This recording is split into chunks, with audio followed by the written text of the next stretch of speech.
As many of you know, I have been following a project called Transience, and it was one of my top 3 games that I was hoping would release during 2023.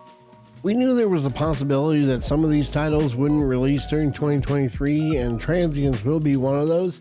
However, in the essence of transparency, they came out with their next devlog, so it's their 4th devlog, and some information that pretty much shocked everybody when it came to a playable demo for Transience that nobody was announced for. Some of the biggest news that's going to be for the actual title is the fact that they'll actually be present during NextFest, which is going to be absolutely huge for this game.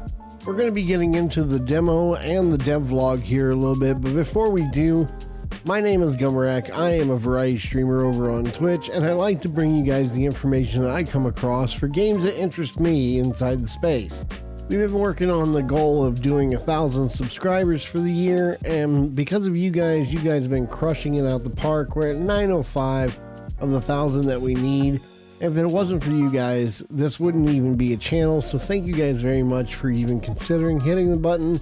But if you do, make sure you hit the subscription button and the bell notification to make sure that you get all the announcements when I put up a new video, as currently right now, they're kind of sporadic and about once a week. Let's talk a little bit about what this demo is. The demo is basically a vertical slice that they intended to show to publishers, but they worked very hard to make sure that they can get it out to the public, especially since they're going to be putting it on NextFest.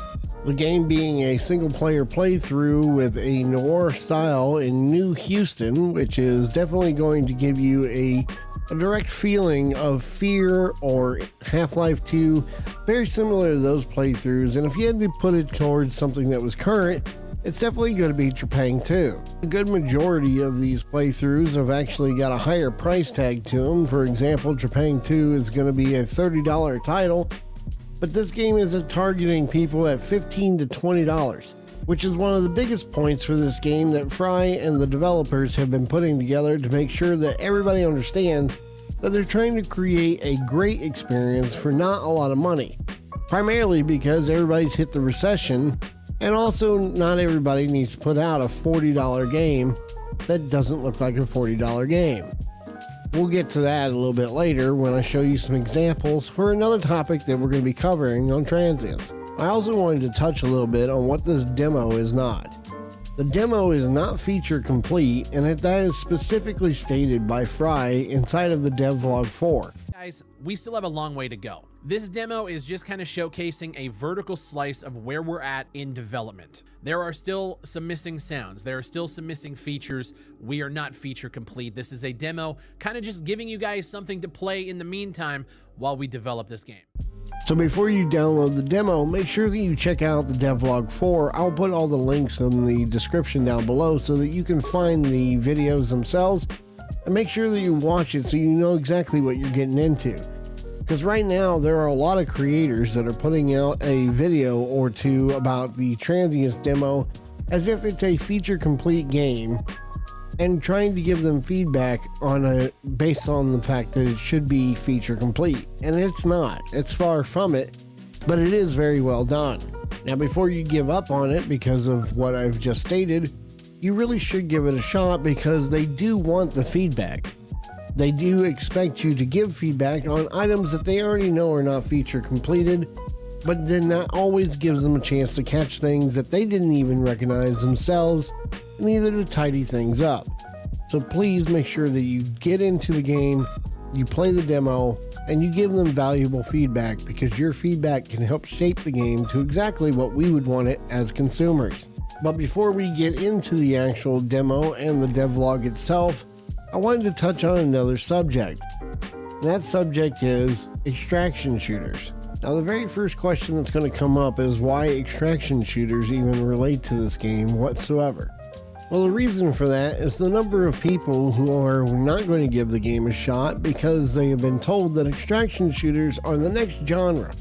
But unfortunately, they are not. Extraction shooters are a very niche group. And when you look at the total numbers, the best that you can, you look at anywhere between 5 to 10 million players that are doing any kind of extraction game currently. Now, that's a pretty new concept, and we don't exactly have a whole lot of extraction shooters to look at, But when you look at it for games like PUBG, Fortnite, and all the other battle royales that are in the space, including actual first-person shooters like COD, it's a rather scratch in the bucket of the large majority of people who are going to play the game. So in the current state of things, no matter how many extraction shooters come out, it's just too niche to control any kind of particular corner of the market. Therefore, we're going to have games like Transience. When you look at the actual topics on like Twitch, for example, you'll start to notice that it's still dominated by BRs and the emerging single-player playthroughs. With the introduction of Unreal Engine 5 and some of the new AI tools that are out, we're going to see a plethora of independent developers that are going to be developing games. I think the games they're going to be developing are going to be single-player playthroughs because that's a better start than going multiplayer or even co-op. The good news is that even the devs over at Transience have said that if the title does well, they will consider expanding into those spaces. But it makes perfect sense to start with a single-player playthrough, especially with the number of single-player playthroughs that we're seeing hit the market today. Therefore, making the comparison of this game to any kind of extraction shooter or combat for something like in Tarkov, it just seems out of place for what they're trying to accomplish here, and there's been a lot of comparisons to it. What this game is going to do is provide a lot of context for people like myself that didn't get to try any of the older games, and you're definitely going to get the influx feeling of those older games into this one in what is comparatively a lower price tag with a high production value.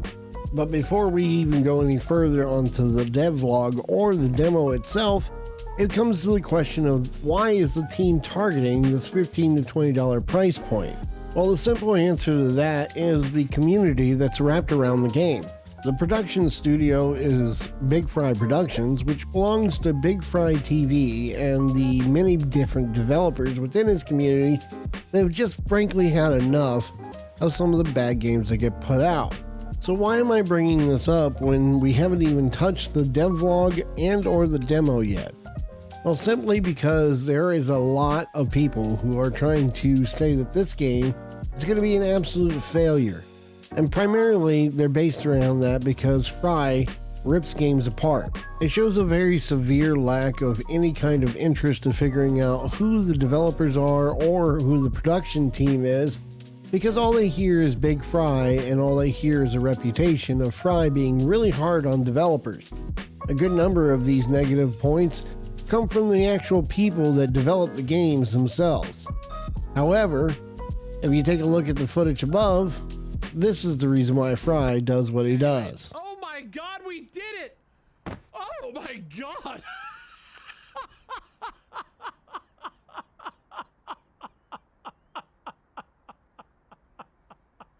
Oh yeah, bro! Let's go! Try making a new character. This is not the norm. So yeah, I mean, clearly this isn't the norm, right? So I gotta make a new character then? Apparently the reason they delayed is because they failed the Valve review bro, I don't know. Are you telling me that this is passing the Valve review? Reload game? All right, we'll give them a shot. A couple of them now, okay. Yeah, when you get up close, like the fog is the only thing lighting my way. That's crazy. All right, let's keep running. Okay, y'all are still following. What's over here? What is this? Oh, okay, that's a gun, but I doubt I have ammo, huh? Oh, I do have ammo? Oh, no, I don't. Okay. Any context to the lore? We just out for a stroll in our undies? Brother, I think the context is we went and found a bunch of assets on the store and put it all together. Fry is not just hard on games. He's hard on games that have clearly set a bar that is too high for themselves or just don't frankly give a shit about putting out anything worth quality. On top of that, they're charging absurd prices to do so. So he jumps in to take a look at them so you don't spend your money on them, because the return policy for Steam is frankly a giant bag of ass.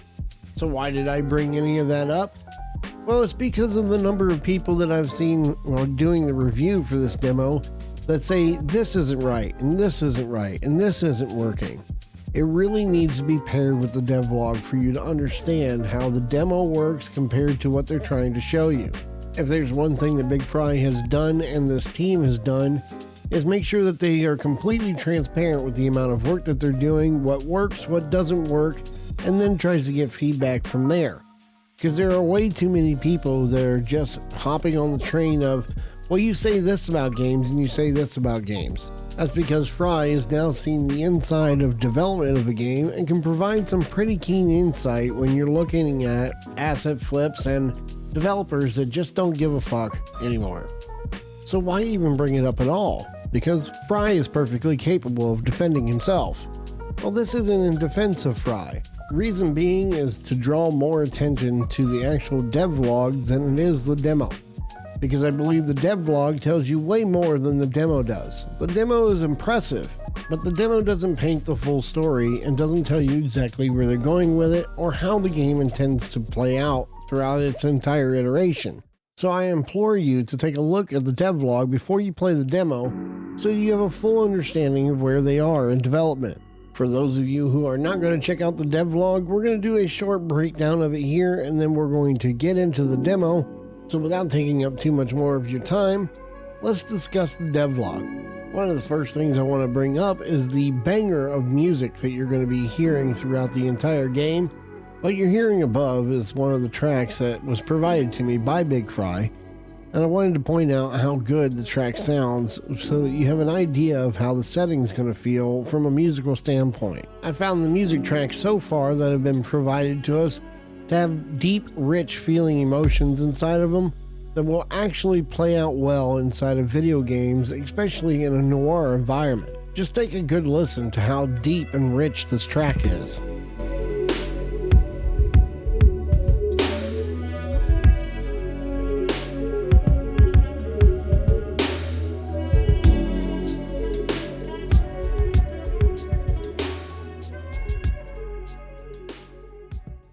What you just listened to is just a quarter of the 3-minute and 29-second track that was given to me for you guys to take a good listen into what is just the very beginning tracks of the game. Now, I'm not normally a person that plays a video game with music on unless I'm playing a single-player playthrough, because then the world is actually put into place with the music in order for you to understand the feeling of the environment that you're in. That's not necessarily needed in a co-op or competitive environment. Stepping away from the music and actually into the game stuff for the devlog itself, the first thing that we're going to cover is the sheer overhaul to the AI that they've put into the game. Now, this is by nowhere near finished, because if you've ever seen a behavior tree before for a video game, especially ones that have good AI, they're absolutely massive blueprints that require a lot of work in order to get them right. An example of that is something that I'm going to show you above, in which you're going to see each one of these colored blocks. Now, each one of these colored blocks is what they call a nested group. When you double click that, you're going to wind up with a blueprint that looks like this, which is what everybody expects to see. At the end of the day, what you wind up with is a result of that looks like this. And this is a basic AI nested tree. Now, the reason why I brought that up and showed it to you is because a lot of people put a lot of emphasis on how bad or good the AI is for a video game. Well, my point is that AI is fucking hard. So if you're expecting a certain level of AI development inside of the game, I'm sad to tell you that the AI has been completely reworked and is in a much better state, but is still far from being completed, and that's stated by the team themselves. One of the amazing things that they did manage to get done for the AI, besides reworking them and now adding leaning and a bit more attitude towards them, is the fact that they got 41 to voice some of the lines for it. Now, if you don't know who 41 is, you probably will, because he's going to be everywhere here soon. But he does some of the most famous voice lines that you hear from Escape from Tarkov. One of the other voice actors that they managed to get for the actual game is Emma Shearzako. She's been credited for games like Zombies Run, Nighthawks, Divine Duel, 112 Operator, Chivalrous, Project Deer the Merge, And the list goes on because Emma is a very accomplished voice actress. I'm looking forward to seeing how things turn out for her, especially since she's one of the second accountants in the game. And there's already a snippet inside the devlog of her voice acting, which is absolutely amazing. The important thing is figuring this bounty out fast as hell before it gets worse. Before every single stain and slinger in the city gets added to the mix. 'Cause you'd kill way too many people for the collective to ignore at that point. Oh, what a horrible idea. Cleaning up the city. That's a joke, right? Eli? Speaking of audio, Kabluski has actually joined the team. He's an amazing audio engineer that has gone over all their sounds and have added new things to the game that completely changed the environment, including being able to step on new materials, and it actually changed the sound to the materials, and even right down to the clicks and clacks of your character moving with the gear that's shifting on the body. I think that's going to change the way this game feels from an overall arcing perspective from sound, along with the music and the engineering that is done with it, which is going to be drawing you into the story before you even touched any gameplay. Things such as rain hitting the window and then getting louder as you step towards it.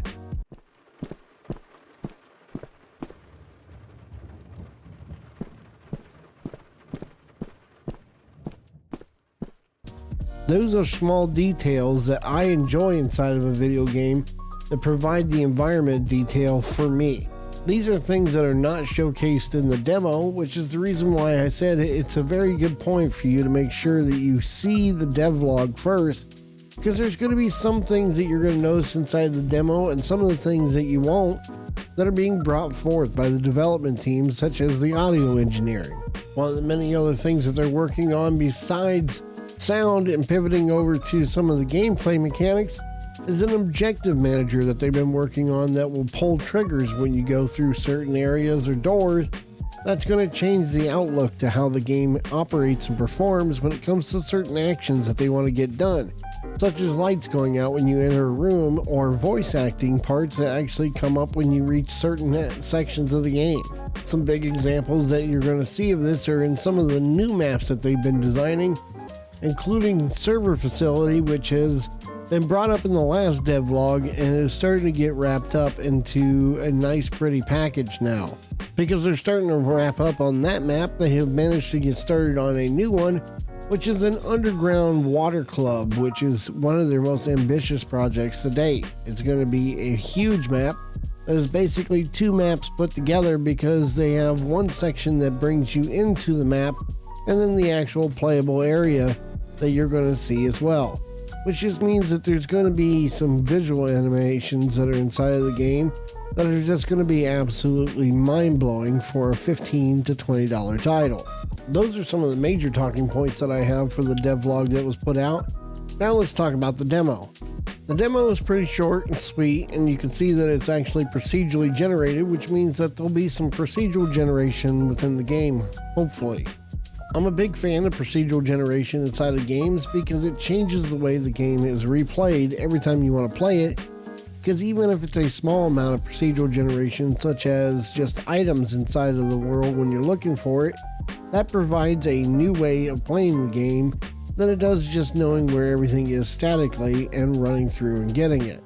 It provides a challenge for people that are used to the game, especially speedrunners that just want to run through a game, and they base that off of knowing where everything is.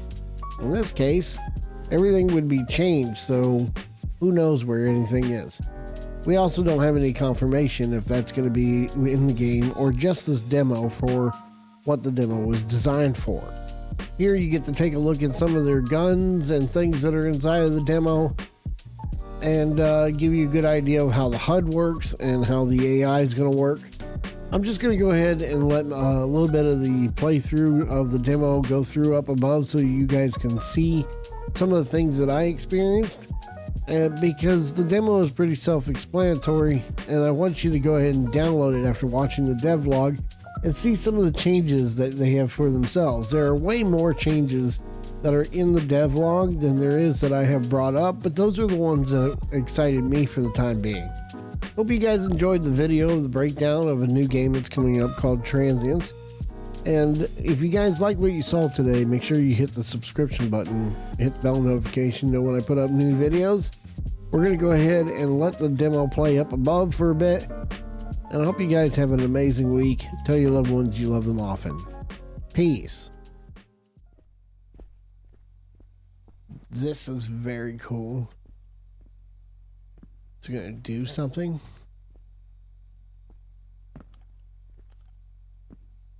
It's got wires and shit. I really hope I can learn to make stuff like this someday. Okay, doesn't look like it's going to do anything.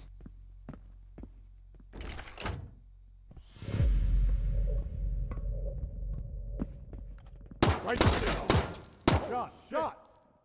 All dug in with nowhere to go. You're fucked now, buddy. Look at this little bitch. Come out, what are you gonna do now?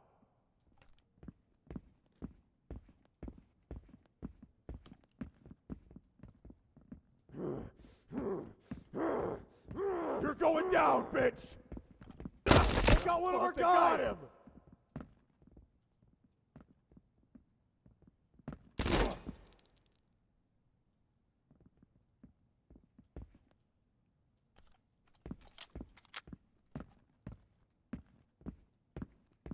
Right down! That motherfucker! Your time is up, motherfucker! We got a fucking rat! We got a man down over here!